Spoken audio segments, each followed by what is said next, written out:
सीतारामचन्द्राभ्यां नमः। श्रीमद्वाल्मीकि रामायण बालकांड 26वां सर्ग। श्री राम द्वारा ताटका का वध। मुनि की ये उत्साह भरे वचन सुनकर दृढ़ता पूर्वक उत्तम व्रत का पालन करने वाले राजकुमार श्री राम ने हाथ जोड़कर उत्तर दिया, भगवान, अयोध्या में मेरे पिता महामना महाराज दशरथ ने अन्य गुरुजनों के बीच मुझे यह उपदेश दिया था कि बेटा, तुम पिता के कहने से पिता के वचनों का गौरव रखने के लिए कुशिक नंदन विश्वामित्र की आज्ञा का निशंक होकर पालन करना, कभी भी उनकी बात का अवहेलना न करना। अतः मैं पिताजी के उस उपदेश को सुनकर आप ब्रह्मवादी महात्मा की आज्ञा से ताटका वध संबंधी कार्य को उत्तम मानकर करूँगा, इसमें संदेह नहीं है। गौ ब्राह्मण तथा समूचे देश के हित करने के लिए मैं आप जैसे अनुपम प्रभावशाली महात्मा के आदेश का पालन करने का सब प्रकार से तैयार हूँ। ऐसा कहकर शत्रुदमन श्री राम ने धनुष के मध्य भाग में मुट्ठी बांधकर उसे जोर से पकड़ा और उसकी प्रत्यंचा पर तीव्र टंकार दी। उसकी आवाज से संपूर्ण दिशाएं गूंज उठी।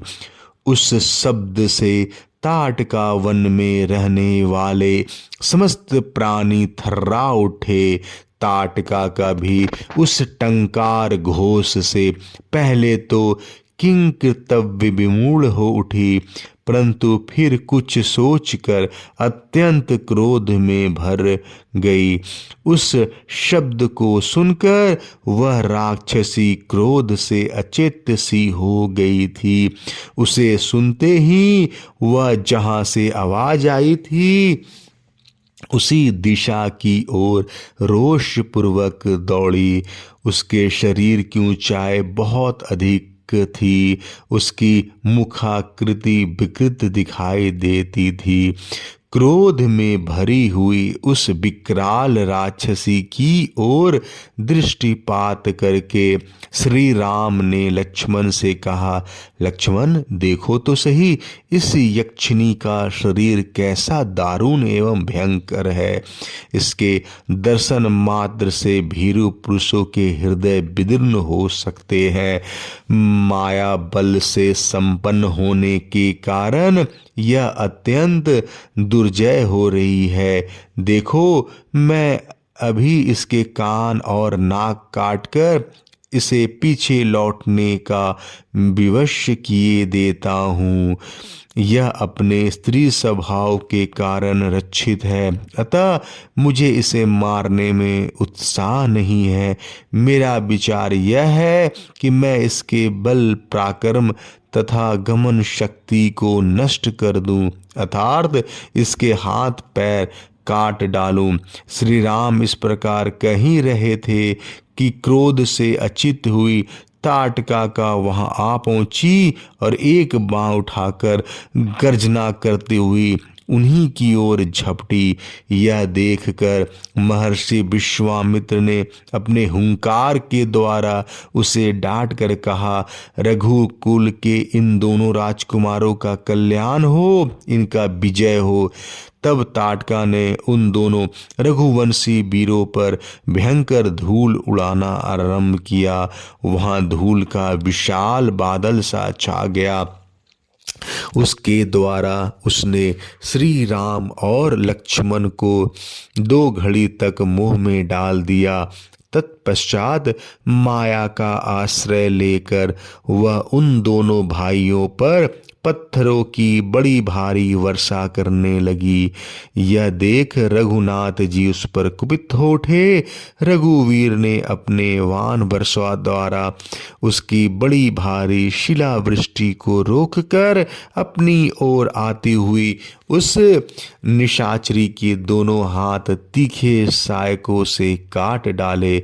दोनों भुजाएं कट जाने से थकी हुई ताटिका उनके निकट खड़ी होकर जोर जोर से गर्जना करने लगी। यह देख सुमित्रा कुमार लक्ष्मण ने क्रोध में भरकर उसके नाक कान काट लिए, परंतु वह तो इच्छानुसार रूप धारण करने वाली यक्षिणी थी, अतः अनेक प्रकार का रूप बनाकर अपनी माया से श्री राम और लक्ष्मण को मोह में डालती हुई अदृश्य हो गई।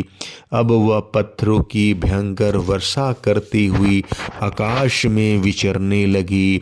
श्री राम और लक्ष्मण पर चारों ओर से प्रस्तरों की वृष्टि होती देख तेजस्वी गाधी नंदन विश्वामित्र ने इस प्रकार कहा, श्री राम, इसके ऊपर तुम्हारा दया करना व्यर्थ है।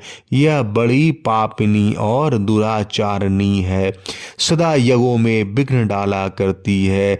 यह अपनी माया से पुनः प्रबल हो उठे, इसके पहले ही इसे मार डालो। अभी संध्या काल आना चाहता है, इसके पहले ही यह कार्य हो जाना चाहिए, क्योंकि संध्या के समय राक्षस दुर्जय हो जाते हैं। विश्वामित्र के ऐसे कहने पर श्री राम ने शब्द वेदी बाण चलाने की शक्ति का परिचय देते हुए बाण मारकर प्रस्तरों की वर्षा करने वाली उस यक्षिणी को सब ओर से अवरुद्ध कर दिया। उनके बाण समूह से घिर जाने पर मायावल से युक्त वह यक्षिणी जोर जोर से गर्जना करती हुई श्री राम और लक्ष्मण के ऊपर टूट पड़ी। उसे चलाए हुए इंद्र के वज्र की भांति वेग से आती देख श्री राम ने एक बाण मारकर उसकी छाती चीर डाली। तब ताटिका पृथ्वी पर गिरी और मर गई। उस भयंकर राक्षसी को मारी गई देख देवराज इंद्र तथा देवताओं ने श्री राम को साधुवाद देते हुए उनकी सराहना की। उस समय सहस्त्रलोचन इंद्र तथा समस्त देवताओं ने अत्यंत प्रसन्न एवं हर्षोत्फुल्ल होकर विश्वामित्र से कहा, मुने कुशिक नंदन, आपका कल्याण हो। आपने इस कार्य से इंद्र सहित संपूर्ण देवताओं को संतुष्ट किया है। अब रघुकुल तिलक श्री राम पर आप अपना स्नेह प्रकट कीजिए। ब्राह्मण प्रजापति कुशासु के अस्त्र रूपधारी पुत्रों को, जो सत्य प्राकर्मी तथा तपोबल से संपन्न है, श्री राम को समर्पित कीजिए। विप्रवर, ये आपके अस्त्र दान के सुयोग पात्र हैं तथा आपके अनुसरण सेवा शुश्रूषा में तत्पर रहते हैं। राजकुमार श्री राम के द्वारा देवताओं का महान कार्य संपन्न होने वाला है। ऐसा कहकर सभी देवता विश्वामित्र जी की प्रशंसा करते हुए प्रसन्नतापूर्वक आकाश मार्ग से चले गए। तत्पश्चात संध्या हो गई। तदंतर ताटका वध से संतुष्ट हुए मुनिवर विश्वामित्र ने श्री रामचंद्र जी का मस्तक सूंघ कर उनसे यह बात कही, शुभ दर्शन राम, आज की रात में हम लोग यहीं निवास करें, कल सवेरे अपने आश्रम पर चलेंगे। विश्वामित्र जी की यह बात सुनकर दशरथ कुमार श्री राम बड़े प्रसन्न हुए। उन्होंने ताटका वन में रहकर वह रात्रि बड़े सुख से व्यतीत की। उस दिन वह वन शाप मुक्त होकर रमणीय शोभा से संपन्न हो गया और चैत्रथ वन की भांति अपनी मनोरथ छटा दिखाने लगा। यक्ष कन्या ताटका का वध करके श्री रामचंद्र जी देवताओं तथा सिद्ध समूहों की प्रशंसा का पात्र बन गए। उन्होंने प्रातः काल की प्रतीक्षा करते हुए विश्वामित्र जी के साथ ताटका वन में निवास किया। 26वां सर्ग समाप्त। जय श्री राम।